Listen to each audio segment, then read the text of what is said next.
Salut chers amis démocrates africains, les amis du monde entier. Nous sommes dans la matinée du 5 mars, je crois. Oui, 5 mars. Non, le 4 mars, oui, le 4 mars.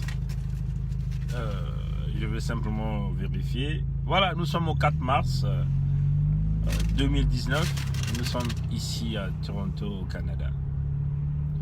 Bon, rapidement, nous voulons revenir encore sur la route nationale numéro 1 qui a été cédée aux sociétés privées. Donc une route nationale qui avait été construite par l'argent du contribuable, par les fonds publics.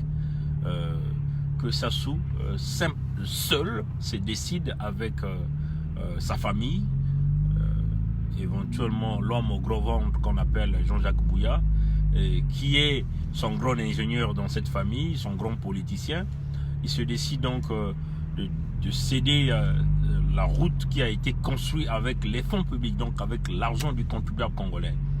Donc l'argent ressortant du pétrole, d'après ce qu'eux-mêmes ils nous ont dit. Ils nous ont dit que cette route avait été construite avec les fonds des redevances pétrolières. Mais, chose curieuse, les Chinois disent que c'est eux qui ont construit, que c'était une dette. Et là, c'est deux entreprises qui venaient de prendre, une entreprise française et une entreprise chinoise, qui vont donc désormais contrôler cette route.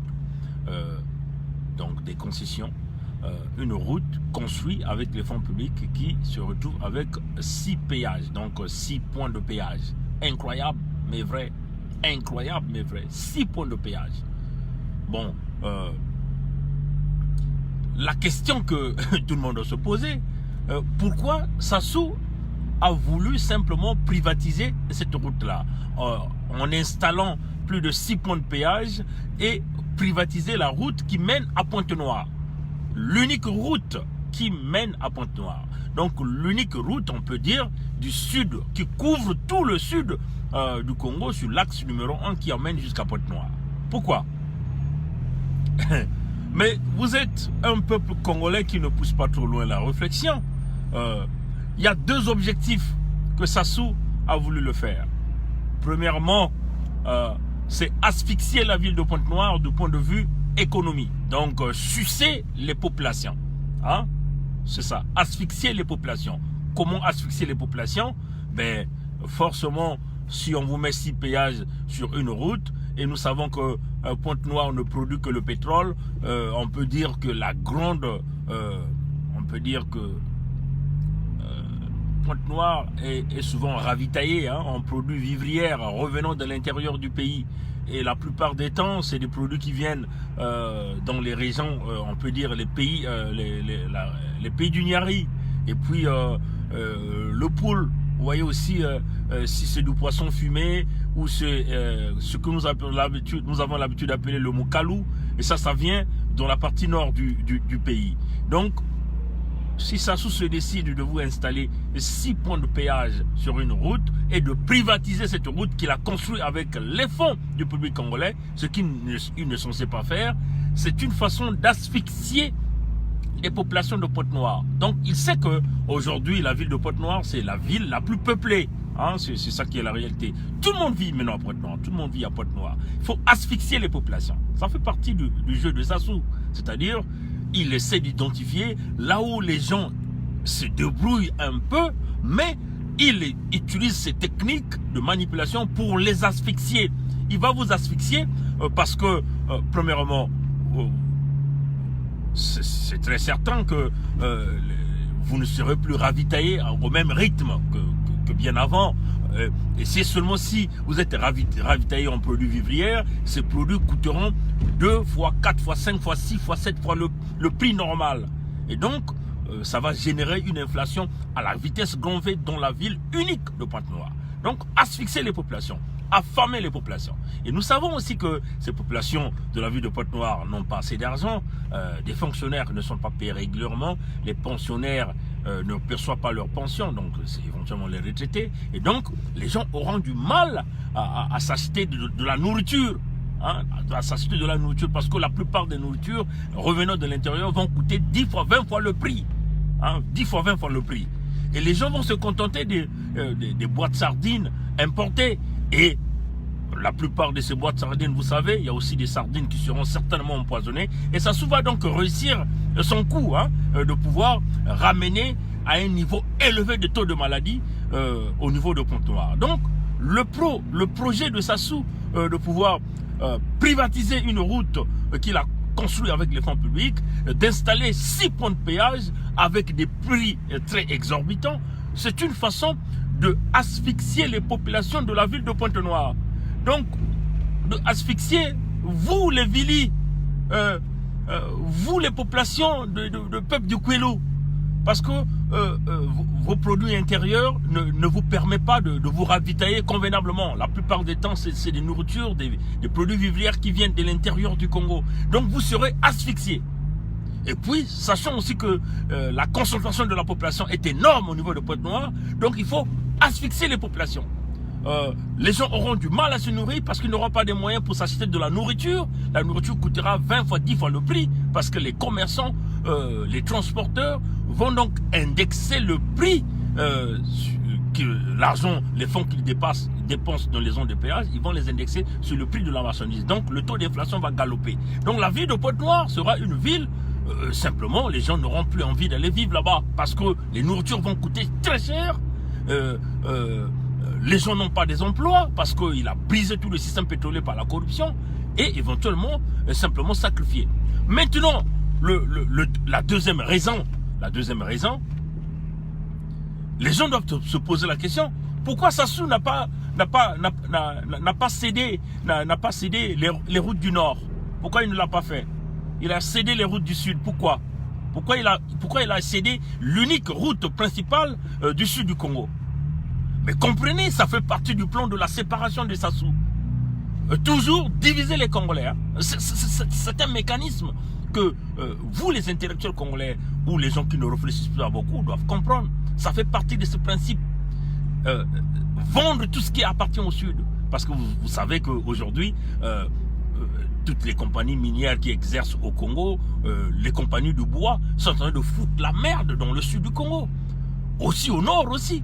Mais il se décide cette fois-ci d'aller toucher un point essentiel qui est la route et qui couvre quasiment tout le sud du Congo. Donc les gens auront du mal. Là, nous sommes face à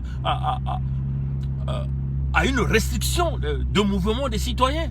En mettant les péages, en cédant cette route à la gestion privée, ça veut seulement dire que ça serait en train de restreindre la circulation des biens, la circulation des personnes. Et c'est contre les valeurs humanitaires. Vous voyez, chers amis. Donc, Sassou, en vendant cette route, c'est aussi une façon, chers amis, de créer la division. Ils vendent les routes du Sud. Mais pourquoi? Nous pensons aussi qu'il était nécessaire que Sassou puisse aussi céder la route du Nord. C'est cela, chers amis. Pourquoi Sassou se décide de céder la route du Sud? C'est toujours dans le principe de la séparation, de la division. Briser le Sud, vendre les terres du Sud, vendre tout ce qui appartient au Sud, et il essaie de protéger les routes du Nord pour continuer à recevoir la compassion de ses frères congolais ressortissants du Nord là, qui sont accros au pouvoir de Sassou Nguesso. C'est ça, chers amis, que certains parmi les Congolais du Sud qui sont derrière Sassou, les gens comme les Guy Parfait Kolela, les gens comme le Pascal Satima Biala, les gens comme les Frédéric Binsamoun Toumi, les gens comme les Clément Mwamba, les gens comme les Tister Tikaya, les Bouti Viodo, les Nkusuma Vungu, les Honoré Mpaka, le roi Maluango, même le roi Makoko, doivent comprendre dans leur tête, ils doivent comprendre ça, que l'homme est dans un projet de la destruction complète du Sud du Congo, de la vente complète du Sud du Congo, et simplement, il essaie de privilégier, vous voulez conserver quelques biens du Nord pour continuer à recevoir la compassion de ses frères du Nord pour qu'ils continuent à perdurer au pouvoir. Nous avons vu à Igné comment nous avons dit les vieux idiots du Congo, des vieillards idiots qui se prennent le titre des sages sont venus chanter pour lui. Les populations mendiants, des populations les plus bêtes, les moutons, qui sont venus acclamer Wumela Sekona Seko, ça veut seulement dire qu'il peut rester là éternellement. Vous voyez, chers amis, ça fait partie de la manipulation de Sassou. Briser le Congolais, continuer à nous faire comprendre, nous au Sud, que notre ennemi, c'est le Nord. Mais ce n'est pas le cas. l'ennemi du Congolais, c'est Sassou. Vous voyez, ça fait partie, le modèle Sassou, le principe Sassou. Donc, ils vont tout ce qui est parti au sud pour continuer à tisser la haine aux sudistes contre les nordistes. Et là, lui, Sassou, il gagne le jeu, il demeure là. Donc, comprenez que vous devez tous nous poser la question. Pourquoi il a vendu la route du sud, il n'a pas vendu la route du nord, mais ça fait partie des manipulations de Sassou. Le démagogue, c'est comme ça qu'il fonctionne, le manipulateur, c'est comme ça qu'il fonctionne. Donc vous voyez, chers amis, ces deux principes, ce sont les deux raisons essentielles. Asphyxier la ville de Pointe-Noire, la ville où il y a la plus grande concentration, affamer les gens, vous voyez, chers amis, envoyer les gens, augmenter les taux de maladie pour que les gens puissent mourir à la vitesse grand V au niveau de Pointe-Noire. C'est ça la première raison. La deuxième raison, c'est continuer à maintenir ce statut de division entre le Congo Sud et le Congo Nord. Vous voyez, chers amis. Donc, en vendant la route du Sud, le Congolais du Sud vont croire que ce sont les nordistes qui ne les aiment pas, mais en réalité, ça fait partie des manipulations de Sassou pour qu'ils vendent les routes du Sud et les sudistes vont se fâcher et ils préservent les routes du Nord aux nordistes et les nordistes vont continuer à lui donner cette compassion de protéger son pouvoir et nous allons continuer à nous diviser parce que vous avez un homme qui est en train de nous manipuler et en train de nous diviser. Alors, chers amis démocrates africains, c'est cela la réalité. Soyons très vigilants. L'ennemi du Congo, numéro 1, demeure Sassou, demeure cette famille, demeure tous ces gens qui ont pillé le Congo. Allons-y sur le principe de la tolérance zéro. Vous comprenez que si ces gens commencent à vendre même les routes, venir avec des taxations, ils sont sur un plan de la conservation du pouvoir par tous les moyens. Eh bien, donnons-leur ce qu'ils veulent. Brûlons Oyo. Oyo, si nous pouvons arriver à transformer Oyo à Sodome et Gomorrhe, mais vous allez voir la fragilité de l'homme. Vous allez voir la fragilité de l'homme. C'est cela, chers amis. Alors, travaillez sur ce plan. Cherchons les véritables alliés. Trajectoire Washington pour rencontrer des politiciens américains. Trajectoire Ottawa pour rencontrer des politiciens canadiens. Trajectoire à Londres pour rencontrer des politiciens anglais. Tournons-nous du côté anglophone pour essayer d'aller chercher le soutien nécessaire que nous avons pour pousser Sassou à la table de négociation. Il nous faut ce soutien. Que le Créateur nous guide dans ce chemin. Passez une bonne journée. Au revoir.